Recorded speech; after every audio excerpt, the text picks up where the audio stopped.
Dr Senanayake, Premier Andrews is planning to announce this weekend what Victoria's path out of lockdown is going to look like.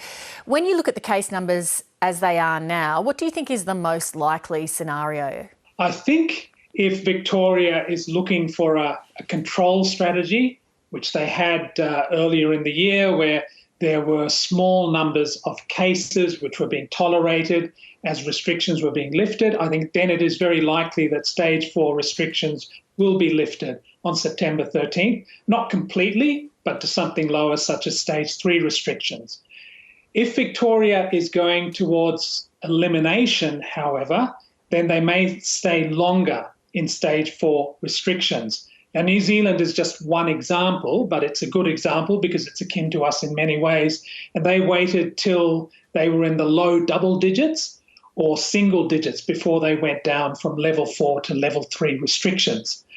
But whatever happens, Lee, it's so important that if restrictions are to be lifted, two things are sorted out: hotel quarantine and aged care. So hotel quarantine, the biggest source of cases of COVID for the community, and aged care, the biggest source of hospitalisations for the community. In New South Wales, case numbers remain under 30 every day. Their clusters are carefully traced and controlled, and life goes on pretty normally with social distancing and some mask use. We know that Victoria's systems failed early on with, as you mentioned, quarantine and also with the contact tracing.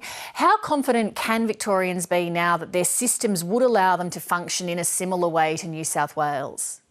Look, I would hope with everything that has happened and the spotlight being on Victoria, both within Australia and internationally, and all the inquiries that we've had, that Victoria will now get things right. So I would hope that the public can be confident. But of course, the public is part of the solution too. And I think that's one reason things are going so well in Sydney, is that people are cooperating and they are doing the right thing. And it is so important that that happens in Victoria too. If you look around the world, Spain is having a second wave right now, but the mortality rate has halved. Half of all cases are asymptomatic. The median age for infections is 37 and the hospitals are coping okay. If that's what a second wave looks like, does Australia need to be too fearful?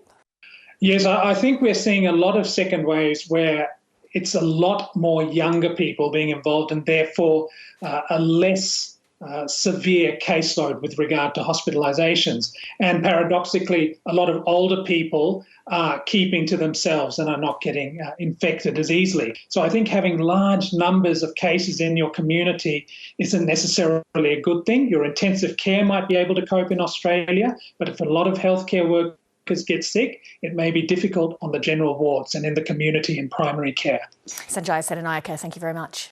Thank you, Lee.